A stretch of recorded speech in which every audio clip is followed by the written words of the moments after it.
Hello everyone, welcome to this channel. I am C S Ritu. आज का video है coal India limited पे। Coal India limited का share coming week में बहुत फोकस में रहने वाला है, बिकॉज कमिंग वीक में कोल इंडिया लिमिटेड के रिजल्ट्स आने वाले हैं जून क्वार्टर के। क्या एक्सपेक्टेशन है कोल इंडिया लिमिटेड के रिजल्ट्स है, रिजल्ट्स के अलावा डिविडेंड की रिकॉर्ड डेट कब है कोल इंडिया लिमिटेड के, एंड कोल इंडिया लिमिटेड के नेम चेंज से रिलेटेड क्या अपडेट आया है, ये जानेंगे हम इस वीडियो में। सो बिना किसी देरी के वीडियो को स्टार्ट करते हैं। कोल इंडिया लिमिटेड ने एक्सचेंज फाइलिंग में बताया है कि कंपनी के रिजल्ट्स अप्रूव होने हैं 8 अगस्त 2023 को। इसी दिन कंपनी के बोर्ड ऑफ डायरेक्टर्स की मीटिंग होने वाली है, जिसमें कंपनी के जून क्वार्टर के स्टैंड अलोन और कंसोलिडेटेड रिजल्ट्स अप्रूव होंगे। सो रिजल्ट से क्या एक्सपेक्टेशन है, कैसे नंबर्स कोल इंडिया लिमिटेड प्रेजेंट कर सकती है। कोल इंडिया लिमिटेड की लास्ट क्वार्टर की परफॉर्मेंस अगर हम देखें, मार्च क्वार्टर में कंपनी का रेवेन्यू तो इंक्रीज हुआ था, लेकिन कंपनी के एक्सपेंसेस भी बहुत ज्यादा बड़े थे, जिसकी वजह से ऑपरेटिंग प्रॉफिट डिक्लाइन हुआ था कंपनी का, एंड नेट प्रॉफिट में भी डिक्लाइन कंपनी ने रिपोर्ट किया था प्रीवियस क्वार्टर से। कंपनी ने एम्प्लॉय बेनिफिट एक्सपेंस के लिए कुछ प्रोविजनिंग करी थी, इसी वजह से कोल इंडिया लिमिटेड के एक्सपेंसेस मार्च क्वार्टर में बढ़ के आए थे, और नेट प्रॉफिट कम होने की वजह से ईपीएस भी डिक्लाइन हुआ था। मार्च क्वार्टर में ईपीएस आया था 8.98 रुपीज। अब कंपनी के जून क्वार्टर के नंबर आने हैं। लास्ट ईयर जून में कंपनी ने सेल्स रिपोर्ट करी थी 35,092 करोड़ की, एंड नेट प्रॉफिट रिपोर्ट किया था 8834 करोड़ का। इस बार के रिजल्ट से क्या एक्सपेक्टेशन है, रिजल्ट्स का प्रीव्यू जैसे ही अवेलेबल होगा हम आपके साथ शेयर जरूर करेंगे।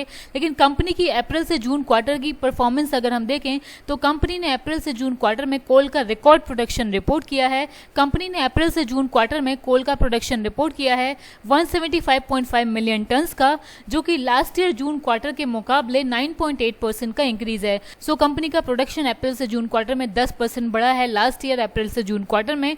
एंड ऑफटेक की अगर बात करें, कोल की सप्लाई कितनी हुई है पिट हेड से, तो कोल की सप्लाई भी अप्रैल से जून क्वार्टर में बढ़ी है लास्ट ईयर से।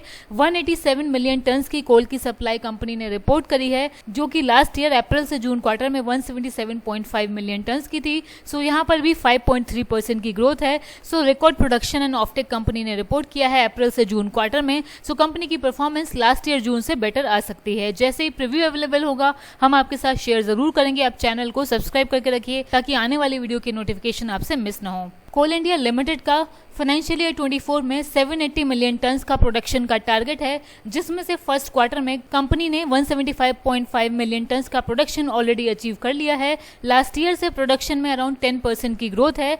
आउटपुट भी कंपनी का और ज्यादा आ सकता था, लेकिन जून क्वार्टर के लास्ट में हैवी रेनफॉल की वजह से कंपनी का आउटपुट अफेक्ट हुआ है। कंपनी का आउटपुट सिर्फ लास्ट ईयर से 5.3% ही बढ़ा है। आउटपुट कंपनी ने अप्रैल से जून क्वार्टर में 187 मिलियन टन्स का रिपोर्ट किया है। कोल इंडिया लिमिटेड से रिलेटेड एक अपडेट न्यूज में ये भी आ रहा है कि कोल इंडिया लिमिटेड का नेम चेंज हो सकता है, बिकॉज कंपनी अपने कोर बिजनेस से अदर ऑपरेशन में स्टेप आउट भी कर रही है। कंपनी रिन्यूएबल एनर्जी ऑपरेशंस भी अंडरटेक करने वाली है, जिसकी वजह से कंपनी का रीब्रांडिंग हो सकता है और उसमें कंपनी का नेम चेंज हो सकता है। लेकिन इस न्यूज का ऑफिशियल कंफर्मेशन अभी कंपनी की तरफ से नहीं आया है। जैसे ही कंफर्मेशन इस मैटर में आएगा हम आपको अपडेट जरूर करेंगे। कोल इंडिया लिमिटेड का नेम चेंज हो सकता है CIL एनर्जी इंडिया। कंपनी के चेयरमैन के हिसाब से कंपनी ने 3 मेमोरेंडम ऑफ अंडरस्टैंडिंग साइन किए हैं, BHEL के साथ, गेल के साथ और IOCL के साथ, कोल टू केमिकल बिजनेस के लिए। कंपनी ये बिजनेस अंडरटेक करेगी JV के थ्रू, और कंपनी ने JV स्टेब्लिश भी किए हैं NTPC के साथ और राष्ट्रीय केमिकल एंड फर्टिलाइजर्स के साथ। इसके अलावा कोल इंडिया लिमिटेड 2 थर्मल प्लांट का कंस्ट्रक्शन भी करने वाली है अमरकंटक MP में,